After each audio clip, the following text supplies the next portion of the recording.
minha gente, tudo bem? Bora lá para mais um react de um conteúdo totalmente ciente. Desta vez o candidato coach falando sobre a sua capacidade de operar milagres. Bora ver onde a gente vai parar.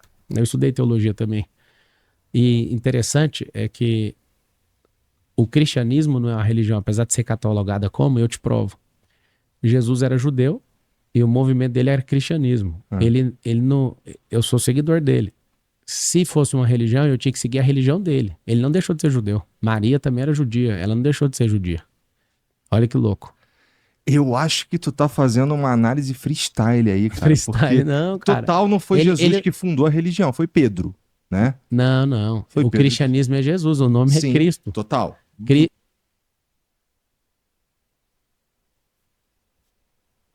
É por isso que eu prefiro conteúdos como Vralcast ou Choque de Cultura. Que parece que lá, dado o propósito de cada tipo de programa, a sensatez é um recurso mais abundante. No caso aqui, né, o bom senso, a razoabilidade, como recurso escasso, está sendo vigorosamente mais apropriado pelo Igor 3K, chamando a atenção pelo freestyle do Mablo Marçal. É muita confusão. Porque o ponto é o seguinte, é uma religião, óbvio, historicamente constituída enquanto religião cristianismo. Jesus era cristão no sentido de exercer essa religião que foi constituída séculos depois? Não, porque não faz nem sentido. Jesus era cristão porque o nome dele é Cristo, logo o seu movimento é cristão e cristianismo? Também não, surgiu depois, criatura de Deus. Os discípulos no começo se chamavam, autodenominavam como seguidores do caminho, o caminho de testemunho de Jesus, como o cara que iniciou esse modo de vida ou conduta de vida. Beleza. Isso significa que não tem religião? Não, tem religião. Óbvio que tem religião. E óbvio que é uma religião. Ah, mas pode ser uma filosofia abstrata de vida porque nós individualmente podemos ler e seguir os caminhos de Jesus ao nosso bel prazer? Você pode até fazer isso. Pode. Aí você pode falar, sou um seguidor de Jesus aí e tal. O que não significa que você está dentro dessa instituição que foi criada chamada cristianismo. Você fala, mas dane-se, porque eu quero nomear o que eu vivo como cristianismo, porque eu sou assim. Aí a gente também pode nomear qualquer coisa e sair dizendo que somos qualquer coisa e tá valendo. Mas bora lá, né? Que já que a gente começou, tem que terminar. Pedro funda em nome de Cristo, não é? Isso, aí é o seguinte, o Pedro, ele é a rocha. Pedro não funda nada. Tinha um monte de discípulo lá disputando o segmento de Jesus e mais do que isso, na verdade, constituindo suas comunidades e tentando manter a sua tradição e sua maneira de reproduzir o testemunho de Jesus. E aí formar novas comunidades que seguiriam esses princípios e condutas de vida, que são distintos, que disputam entre si, e temos vários reacts e conteúdos aqui no canal que passam e falam a esse respeito. Mas melhor ouvir o candidato coach, que é teólogo e também conserta helicóptero debaixo d'água. É o significado do nome dele. Posteriormente, a Igreja Católica usa como argumento a partir de Pedro e a partir de Paulo. Paulo é o 14º apóstolo, né? Tinha o 12º, aí o cara suicida, e o 13º foi tirado na sorte, que é o Matias. Ele pegou as moedas de prata, porque tem os relatos ali no Evangelho Sinótico. O que acontece? Tem 2 relatos de morte de Judas, diferentes. Num rola isso aí, no outro é um pouco diferente a história.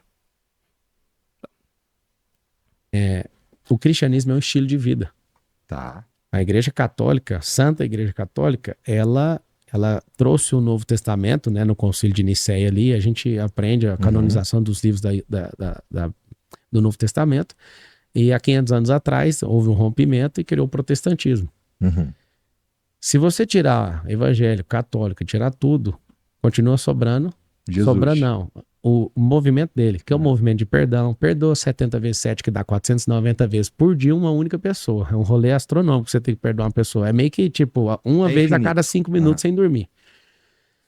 O cristianismo é... Tu fica fazendo essas contas? Eu fico, pô. Eu acho, porque assim, você ouve, você vai falar, pô, mas 70 vezes 7, 490, divide por 24 horas, tá maluco? De cada 5 minutos você vai ficar perdoando alguém? Ou seja, não é pra você carregar. Assim, nossa, que inovador. Eu ouvia isso quando eu era criança. Sério mesmo, tinha pregador que reproduzia exatamente essa continha. Parabéns, teólogo. Por exemplo, mesmo que os caras fazem de tudo contra mim, eu não consigo ficar ofendido, porque eu já entendi isso na minha cabeça. Eu não carrego essa parada. Vou te dar um exemplo. Se eu te xingar em aramaico, você vai importar? Cara, eu não vou me importar nem se você me xingar em português, Então pronto. Então fechou. Se você já alcançou isso, você é um cara que não precisa nem de liberar o perdão, Mas porque você não ficou ofendido. É que pra mim, eu me importo muito pouco com o que as pessoas pensam sobre mim. Mas sabe qual que é? Desculpa aí, Igor. Mas isso que o Pablo fez é um recurso retórico para você jogar uma informação que te dá aparência de controle sobre o conteúdo que você está trabalhando. Então a gente fez um react aqui, uma palestrinha que ele deu, que era a mesma coisa. Ele soltava informações aleatórias no meio de uma frase que pareciam que ele tinha domínio. Então parecia que ele tá, pô, eu sei o que eu tô falando, olha aqui essa informação. Só que a informação da conta não te mostra em absolutamente nada o domínio sobre, seja a Bíblia, sobre teologia, sobre uma espiritualidade, conduta de vida. Ele jogou uma conta, matemática básica, parabéns, sabe utilizar em uma calculadora. Agora, e o conteúdo, e o contexto, trabalho hermenêutico, outras palavras, pouco importa. O que importa é dentro desse flow, essa maneira que ele está utilizando de apresentar, de construir o seu discurso, de ir ali numa fala cadenciada, soltar um negócio que pega o distraído, que vai focar nisso daí, e esquecer do resto das groselhas que tá rolando. Ele fala, nossa, olha como é inteligente, o cara sabe fazer contas, ele ficou pensando sobre isso. Talvez ele saiba o que ele está dizendo, e não é. É só uma informação aleatória. Só para eu manter outra informação aleatória, ele meteu no meio de uma palestra que estava dando sobre plantar sementes e evitar que corvos comam a sua semente, ao invés de botar um espantalho, você ir lá usar uma aljava, que seria para pegar a flecha. E ele percebe que não deveria utilizar o termo aljava durante a palestra sobre colheita, que não tinha nenhum sentido. E aí depois ele tenta consertar e fica divertidíssimo. De toda maneira, se eu lembrar, eu coloco aqui na descrição. Mas é um recurso. Já vi muito pastor, muito palestrinha, muito coach usar isso aí. Solta e pega o distraído, que ficou, eita, olha lá. E ficou pensando sobre as contas e esqueceu de observar o resto. Mas voltemos aqui ao Igor, preocupado ou não preocupado sobre sua imagem. De verdade. Assim, até menos do que eu deveria, inclusive. Já pra tu, cara, eu sinto que tu precisa que as pessoas gostem de tu. E, não, me ajuda aí, cara. Porque eu não quero parecer eu não quero ser babaca contigo, mas eu preciso te falar o que eu sinto. Mas você pode falar, cara. Isso é liberdade. Eu amo a liberdade. Eu quero que você tenha liberdade pra falar o que você quiser, inclusive aqui na minha cara. Tô falando. Quando você começou, você falou, ó, vou tacar a pergunta. O que eu te falei? Um monte de coisa não, bad trip o que aqui que eu te falei? Falar. Pode falar. Arregaça, não tem medo nenhum de nada. Verdade. Ele é tão liberal a ponto de poder mentir a respeito do uso de substâncias ilícitas por seu adversário político, descaradamente mentir a respeito disso, criar um factoide como um seguidor aí de Jesus honesto, né? Que trabalha apenas com a verdade, sem nenhum sinal de mentira. Uma pessoa que está fazendo conta sobre perdão deve estar esperando que o candidato também o perdoe. Verdade. Irmão, é o seguinte... por exemplo, eu acho... Posso Fale teorizar? tudo que tu queres. Vou teorizar então, tá bom? Lá. Vamos lá. Só pedir pro pessoal fazer um M, põe 28, que a gente tá... Ê, malandro. É isso, gente. No meio do negócio, aproveitou o respiro pra poder botar aqui uma propagandinha, que a gente não vai falar sobre o candidato, aí, né? O número do candidato. Vou pular um pouquinho pra frente, vamos torcer pra voltar pro papo. Rapaz. Então, faz o que vai pra cima. Faz um favor pra mim, tu gosta do Bolsonaro. É isso aí, assim, faz um like e tal e vem aqui, segue o nosso canal, segue o trampo que a gente faz, se der pra dar uma força, manda um pix e olha a descrição desse vídeo que sempre tem links que apoiam aqui a nossa correria. Tudo bem? Muito mais interessante. Ele vai abrir o coração pro Igor. Então tá, então vamos ver se tu abriu o coração. Vamos ver mesmo. Arregaça, irmão. Ó, primeira vez que eu ouvi falar de Pablo Marçal, posso falar, né? Sincerão. Tá bom, primeira vez que eu ouvi falar de Pablo Marçal, eu recebi um e-mail, cara. E eu não sei se foi você ou se foi alguém da tua galera, realmente não sei, me oferecendo uma grana pra vir no Flow. Aí eu fiquei, oxe. Eu? Então, não sei se foi você. Chegou em teu nome. Você consegue pegar esse e-mail? Cara, eu perguntei pro Jean hoje, porque assim, estamos falando de muito tempo atrás, tá Só bom? pra você saber, nunca paguei pra ir em nenhum podcast. Tá bom. E nunca paguei pra ninguém no meu, zero. Maravilha. Pessoa com credibilidade. Então, e se você tiver o e-mail, eu quero saber quem foi. Eu vou, se eu tiver, e assim, eu não tô acusando também. Não. Até porque não é como se fosse um problema. As pessoas, eu posso perguntar um negócio, já que você trouxe isso? Uhum. Você já vendeu quantas vezes um espaço pra alguém? Nenhuma vez. Então, muito. Malandro. Isso aí, quem pegou, pegou. Que aqui já foi pra tentar inverter o jogo e tentar colocar o Igor um pouquinho mais na parede dele. Mas vamos ver aí quem que vai disputar essa... Não sei se é um empurrão, um empurra-empurra, ou uma puxação na guerra de cabo de guerra. Muito estranha essa conversa. Mas tudo bem, e aí? Mas, então, aí... E aí tá bom, aí eu, caralho, que estranho isso daqui. Depois eu fui vendo umas paradinhas, cara, e aí me ajuda, eu não quero ser um babaca contigo. Cara, fala tudo. Ó, pode ir na lata pra ganhar tempo. Ó, vamos lá. Você tem um vídeo seu na internet que tu tá tentando levantar uma moça da cadeira de roda. Minha análise, eu fiquei olhando, nossa, já tem uma galera aqui que tá pagando pra assistir o Pablo Marçal. Tinha 55 mil pessoas online e 16 mil pagantes presenciais. Exatamente. E o evento era de inteligência emocional, não tinha nada a ver com aquilo, eu te conto o contexto. Aí a minha pira foi assim, nossa, por que ele tá fazendo isso? Mas como tem gente que gosta de jogar dinheiro fora, não pague uma palestra do camarada coach aí, não. Ajuda o canalzinho. É muito mais barato, porque é o quanto você sentir no seu coraçãozinho. Foi mal. Até hoje eu me pergunto por que eu fiz. E aí, então, ó, eu te falei, eu vou contar minha teoria. Minha teoria, o Pablo Marçal, ele gosta muito dele mesmo. O ego dele é muito foda. Não, cara. Por que eu acho isso? Porque, meu irmão, ele sabia que ela não ia levantar. Não, então. Ele sabia. Deixa eu falar, porra. Tu não falou pra eu falar. Tu sabia que ela não ia levantar. Total, tu sabia. Eu tava com medo. E aí eu fico assim, nossa, na cabeça dele tem duas possibilidades. Ou ele acha que ele é Jesus, porque ela vai levantar, e ele acha que ele vai levantar, que ela vai levantar. Ou ele sabe que ela não vai levantar, e ele calculou isso pra ter um efeito, porque ele é bom em calcular essas porra. Que nem o lance de, pô, vou pescar com a mão. E tu pesca com peixe morto. Aí tu me fode, cara. Eu não falei que eu pesquei, cara. Eu tô lá no Pantanal, tô com o peixinho lá, dando seco lá, dando mole. Eu falei, liga aí a câmera. Coloquei ele assim, tchau, a galera Mas as pessoas... A galera emociona, exatamente. Isso aí é pilantragem. Pilantragem. Ah, eu não falei que eu pesquei. Ah, mano. Sério, é um efeito. É criar o efeito. Tá sim, buscando um jeito de aparecer, maluco. A galera emociona. Exatamente, né, Mablo? Emocionam e te acham muito pica. Não. De um jeito não, mas isso só me arrebentou. Acho meio desonesto. Não, eu acho legítimo você colocar isso e poder te explicar aí pra todo mundo. Tá bom. O evento era de inteligência emocional, era um lançamento para fazer uma abertura de um carrinho de um programa que eu faço, que eu já faturei centenas de milhões com ele. É o que eu mais faturei até hoje, chama O Piorando da Sua Vida. Esse foi o primeiro? O primeiro que você fez já tinha esse nome? Não. Quando eu fiz o primeiro foi em 2018, faturei 43 mil, e depois como era 1 milhão, 50, É porque esse é o mais famoso, não é? O Piorando da Minha Vida. Na internet sim. Agora o mais poderoso é o método IP. Tá. Que é um de inteligência emocional que eu... Que foi esse evento da cadeira de roda? Não. Tá. Esse da cadeira de roda foi um lançamento. Vou te explicar. Tá. Aquilo lá não tava no script. Tá. Deu uma história. Eu nem acho que tua parada é o script. Não, cara. eu não sigo script. Tu é o contrário, cara. Posso falar? Primeiro, um cristão, ele nunca vai negar oração pra nenhuma pessoa. Se ele negar, ele é frouxo. Tá bom. Você tem que saber disso. Tá bom. Calma.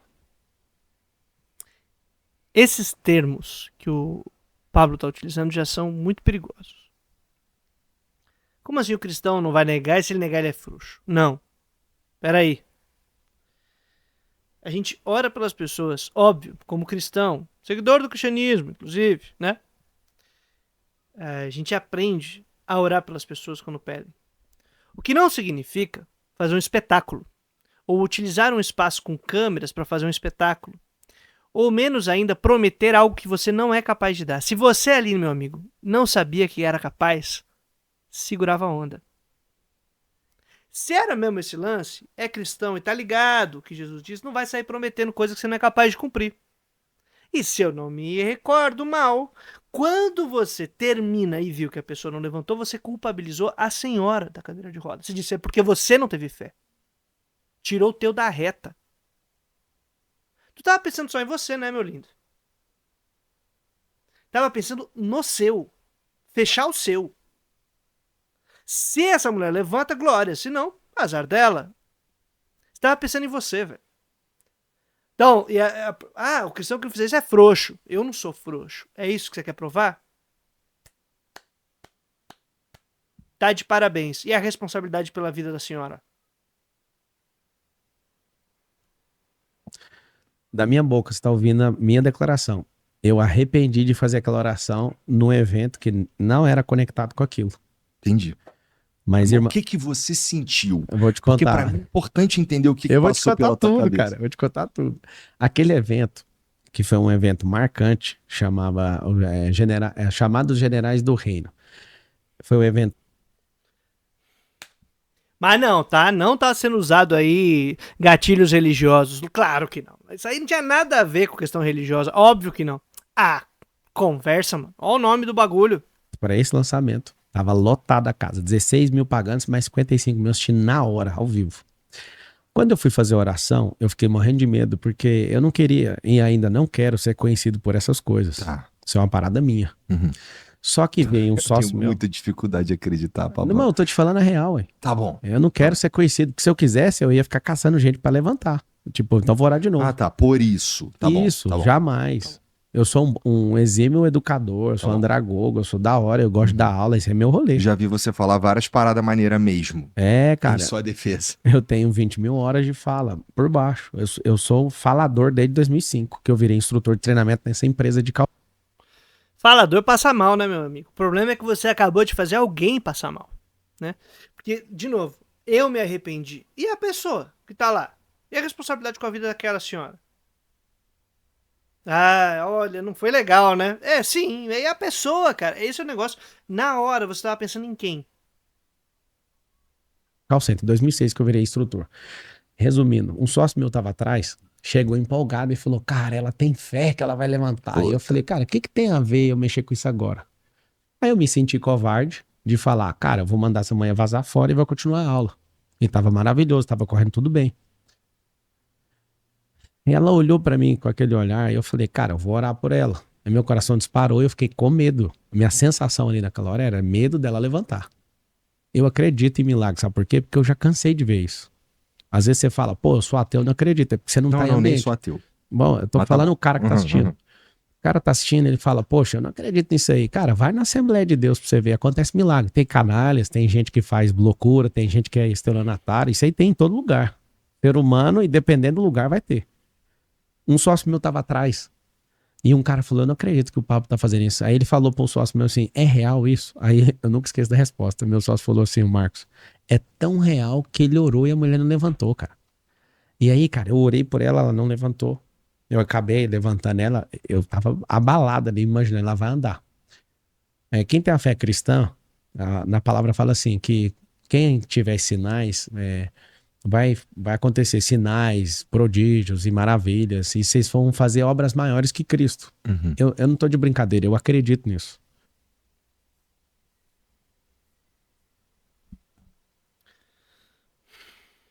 No livro de João, agora eu não me lembro se é o versículo 13 ou versículo 14, ou é um blocão, 13, 14, 15, tem realmente essa fala de Jesus. Ele não é que vocês vão fazer maior que Cristo. É Jesus dizendo, vocês farão obras tão importantes quanto a minha, maiores que as minhas. A minha obra. Qual é a obra de Jesus? Se você está desatento, se você não leu a Bíblia, se você não está ali ligado nos processos, nas narrativas, no cuidado aí com essa tradição, você vai pensar nos milagres. Então, fazer aqui uma aguinha virar um vinho, né? A parte do multiplicar pão, não sei se você já tentou, mas eu recomendaria. Pode ser aí que ajude a resolver bastante problema de bastante gente. Mas a obra é o caminho que ele tomou.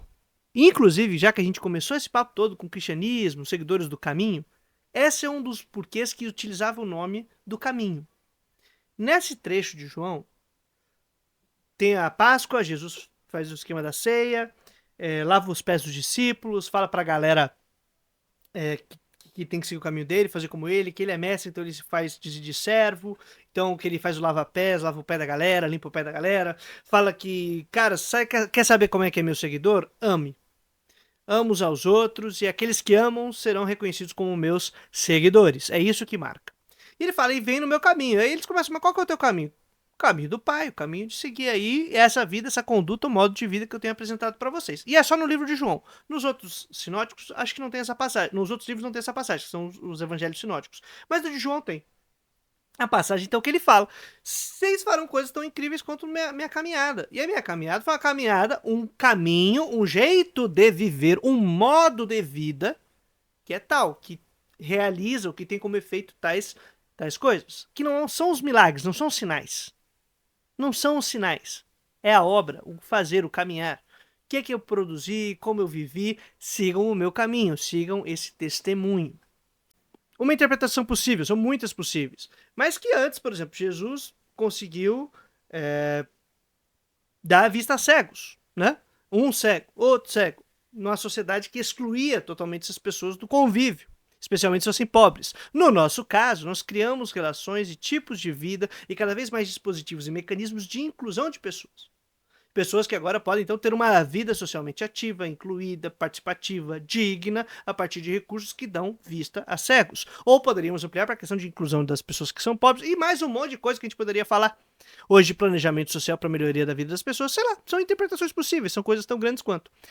Diferente de ter que fazer um milagre igual de Jesus ou entrar numa grande competição de milagreiros. Quem fez milagres maiores do que o de Jesus, individualmente falando, que já é uma espiritualidade completamente distinta daquilo que é proposto pelo caminho de Jesus, caso a gente efetivamente lê valendo. Não é um indivíduo que eu creio nisso, eu penso assim, eu farei um milagre, senão um nós desta comunidade, destas pessoas seguidoras do caminho em relação com esse mundo e tudo mais. Então, tem o trecho? Tem, mas é aí que dá pra ser a vida, como disse Igor 3K, uma análise freestyle do problema. E aí, eu já orei pra 2 cadeirantes, a outra não foi filmada e ninguém zoou até hoje. Mas ela tá sendo... Porque tu foi filmado, né? Nessa você quis fazer o espetáculo, gênio. Agora eu tô preocupado com 2 pessoas. A outra, mais uma vez, né?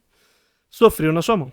Tá na cadeira. Tá, cara, não levantou. Eu já orei com 2 mortos. Eu já fui no velório pra ressuscitar pessoas. Eu acredito nisso, eu ainda vou ver isso. Caralho, Babo.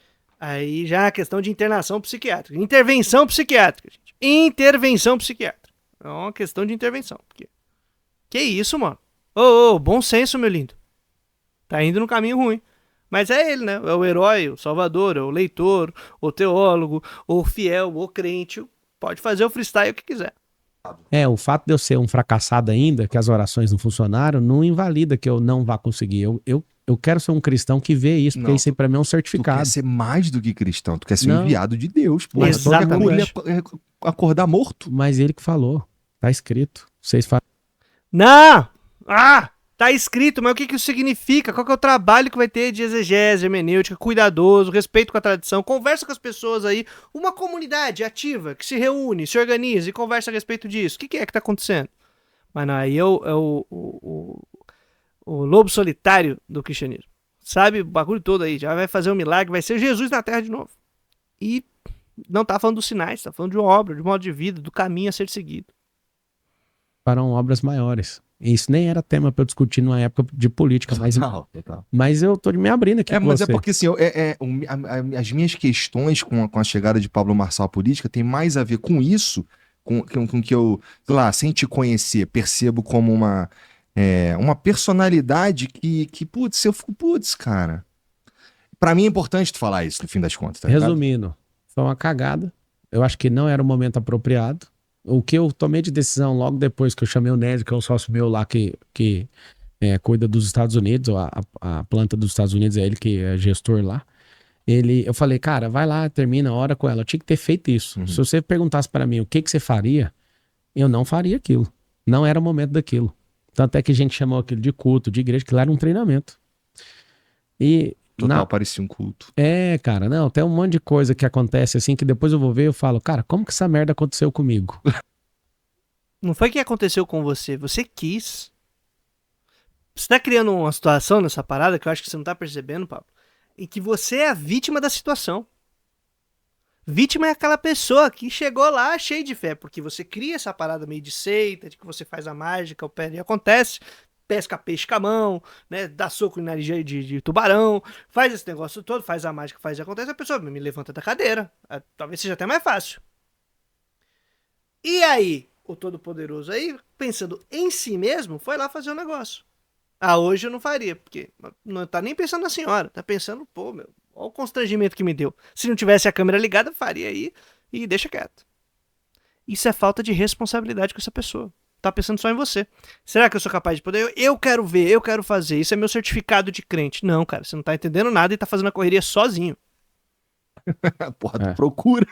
Não, então, às vezes eu tô num lugar, a pessoa fala, você pode orar por mim, eu não tenho filho. Aí, cara, eu não sei se você sente compaixão de uma pessoa que acredita, claro, cara. Aí eu vou falar, não vou orar, não. Não, tá legal, orar é um bagulho. Agora, orar e achar que ela vai levantar. Cara, porque, ó, eu acredito que isso existe. Eu entendo que tu, puta, me arrependi, eu entendo tudo isso. Mas assim, e aqui eu vou falar sem certeza, depois aí quem estiver assistindo, vendo o vídeo aí, porque a sensação que eu tenho é que no final fica uma parada meio, pô, tu não levantou porque tu não tem fé. Aí o caralho. Foi exatamente isso que ele disse e que aconteceu. Culpabilizou, inclusive, a pessoa. E agora, de novo, tá se colocando como vítima da situação. Mas você tá me falando que foi um erro. Na Bíblia real, tem gente que a oração não aconteceu nada. E aí, Jesus uma hora fala assim, ó, ele era de Cafarnaum, aqui o profeta ele não tem honra na sua própria terra. E sabe o que é o mais engraçado? É que eu morava já há muitos anos em São Paulo, o evento aconteceu na minha terra, em Goiânia, onde eu nasci. Isso não é engraçado, isso é burrice. Você tá fazendo uma comparação completamente esdrúxula. E Jesus falando, depois dele disse, eu sou filho de Deus. Aí a galera botou ele pra fora, praticamente, vamos dizer assim. E aí ele tá saindo e falou, o profeta não é reconhecido na sua terra. Eu tô dizendo um negócio, o cara não quer acreditar. E aí você tá comparando isso com o fato de você ter orado por uma pessoa. A pessoa, obviamente, não levantou da cadeira. E aí você responsabilizou e culpabilizou essa pessoa e agora tá dizendo, eu nem sou reconhecido na minha própria terra. O que uma coisa tem a ver com a outra? A sinapse aí tá tentando criar uma situação na qual você é uma pessoa ali que, pô, aconteceu, né? Que pena. Não tenho responsabilidade sobre isso. Então, assim, cara, se você pudesse falar pra mim, Marcelo, você voltaria no tempo e não faria, não é pela oração, mas pelo reverb negativo em relação ao cristianismo, entendeu? Eu faria a mesma oração ali sem ninguém ver. Não foi uma parada que eu tive vantagem, eu só tive desvantagem com aquilo. Inclusive, atrapalhou o lançamento. Não, você não tá entendendo. Aquele ato me custou no mínimo 10 milhões de reais de prejuízo. Porque cortou o flow do negócio. Entendi. A galera tava numa atmosfera, tava com energia, eu tava o dia inteiro ali, o negócio tava perfeito. Aí você é o nosso super-herói, orou, a pessoa não levanta. Maluco. Acabou o evento. Total. Jogou no chão. Isso que eu fiquei pensando, oxe, porra, parece um movimento errado isso aqui. Eu estudei teu... Parece? E de novo, ó, eu faria, porque você não tá pensando na pessoa, cara. Isso revela que você tá pensando só em você mesmo. Faria oração. E qual foi o problema? Não faria em público. Ou seja, porque aí eu perdi minha grana.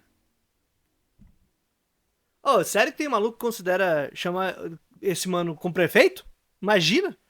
Se ele lê a Bíblia desse jeito e interpreta ele como as coisas desse jeito, tá pensando nele mesmo, imagina a realidade social, a realidade da cidade. Aí vai vir cada maluquice, depois errei. Fazer o quê? Lavo minhas mãos, né? Culpa de vocês que resolveram votar em mim.